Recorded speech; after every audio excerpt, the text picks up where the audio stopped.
Balance here, back live. Robert David Steele is our guest. He's a Marine and, of course, a former CIA case officer, spy, hacker, CEO of Open Source Solutions Network. I want to talk about his book and what he means by open source everything. That's a book I want to read.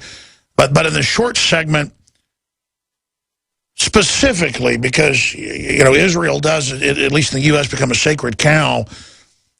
It's also a sacred cow to bash Israel. It just becomes a bunch of tribal vitriol on both sides.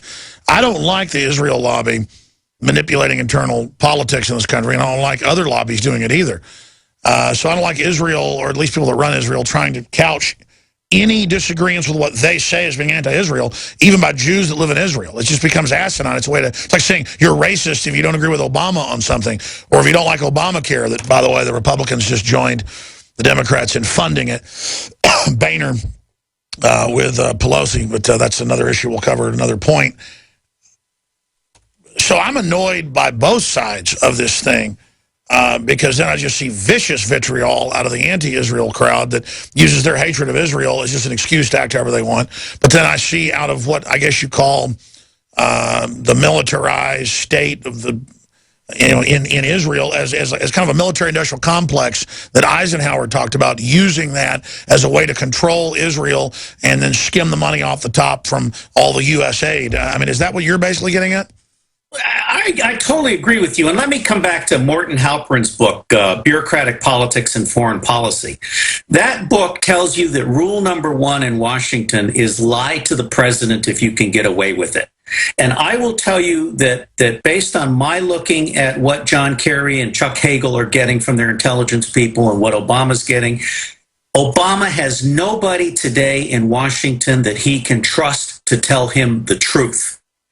And that's what I'm about. I'm about putting the truth on the table. The truth at any cost lowers all other costs. And right now, Obama is deaf, dumb, and blind. Well, undoubtedly, you can see the policies by Western governments are completely run by special interest.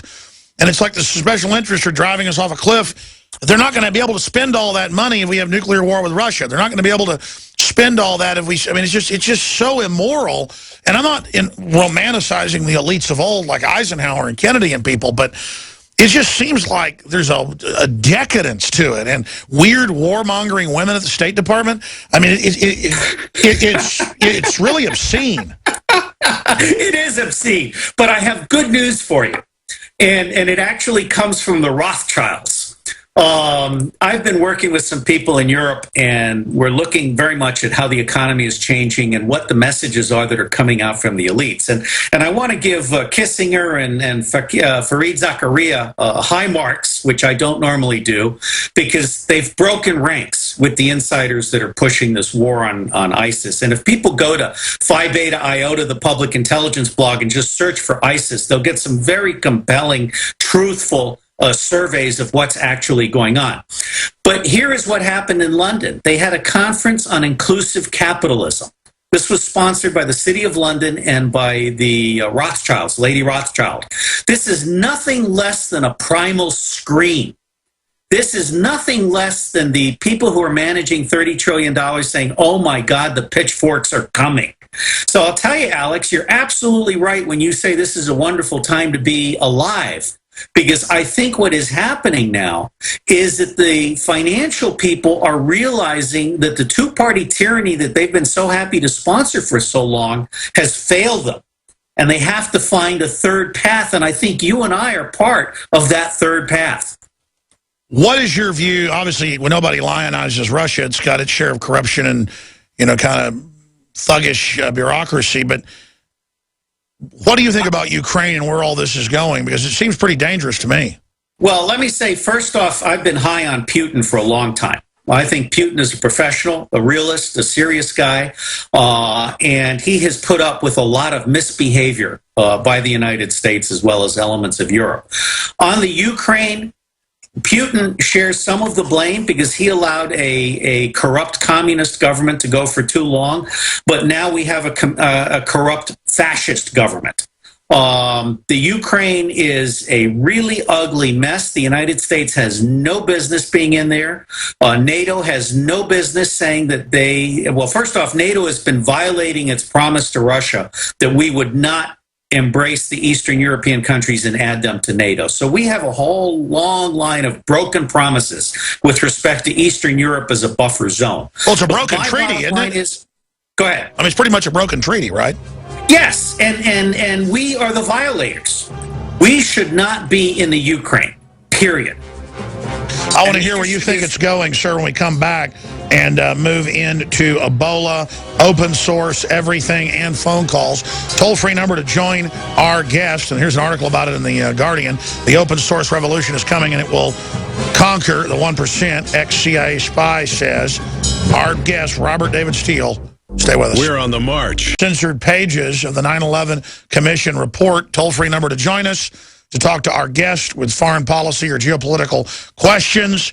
Robert David Steele is our guest. BigBatUSA.org or Phi Beta Iota.net. And he is the author of Open Source Everything. We're going to talk about some of that in a moment and then go to your phone calls. But what do you and the other thinkers that you read and see, is there a consensus? Because, I mean, there's a consensus. We see now there's a decline of the whole world, really, except for maybe some areas of Asia, a accelerated moral decline, a police state acceleration, an elite that just thinks they can continue to just buy more armored vehicles, more drones, more NSA spying, more hidden microphones, more stingray systems, stealing your data, more. I mean, you're talking about how there's no real human intelligence in the CIA, except domestically. My dad just retired, but he and all the doctors where he worked got visited by Homeland Security, and they said, like 2 years ago, we want you to spy on your patients. And they said, what, like terrorists? People that said, no, just, everybody. Tell us what they're thinking. Come to monthly meetings with Homeland Security. We can even get you a little card, and if you work enough for us, give you some money. They were like trying to turn doctors into like spy informants, and a lot of them, watch 24 or something, think it's really cool, but most of them knew that it was like going to work for Ceausescu or something. And then you learn about clergy response teams and FBI InfraGard, and I mean, I personally have to deal with well-known FBI informants, literally, and I'm thinking about doing a report on this, literally following me around and then letting me know they are. And just doing all sorts of weird stuff just because I'm on air saying I think we should not have warrantless wiretapping. I mean, it's just so crazy to watch this decline. It's scary. And I don't want to leave the U.S. with my family. There's really nowhere to go. I mean, it's almost like wringing of hands here. Well, let me give you the good news and the bad news. The bad news is you're absolutely right. We've created a national security state, and Homeland Security and the NSA with its mass surveillance, they're out of control. The good news is it's an employment program for white guys that can't get jobs anywhere else. Okay, and what you really have, because I mean, I'm part of that community. I've been part of that community. I still care for that community. My wife still works for that community. And the bottom line is 95% of these people are good people trapped in a bad system. What this is all about is spending money, because Congress gets a 5% kickback, and nobody really cares whether Homeland Security and the NSA are effective or not. They're not. In fact, almost virtually everything that's happened in the United States has been a false flag event. It has not been a real event, and NSA has not prevented a single terrorist incident, and neither has Homeland Security. So the good news is this is really the U.S. government budget out of control, serving special interests and giving Congress a 5% kickback. It's not actually the Orwellian state. It's more of a perversion of the Orwellian state. So it's like a bunch of country club folks and others just running around with all this high-tech power. And it's basically just a way to continue the gravy train rolling. Because, I mean, sure, the Nazis had a security state, but they were really going around grabbing people and were somewhat organized. I got to give people credit, because, yes, they will assassinate you and they will lock you up without due process. And there are some pretty bad things that are happening, but it's a very, very small, tiny percentage. I remember Madeleine Albright's memoir. She talked about how as Secretary of State, she was a gerbil on a wheel. So just think of these people as 10 million gerbils on wheels. Yeah. You've got an idea of how threatening they actually are to the Constitution. Well, my problem is that... Well, you are another case entirely. Sure, they definitely don't like me. They hire, though, these really obviously sociopathic, psychopathic, borderline personality disorder, narcissist types who go around doing their dirty work. And, you know, it's usually their operatives, not even agents or people.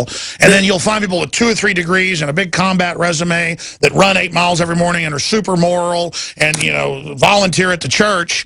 And they're just literally at a cubicle.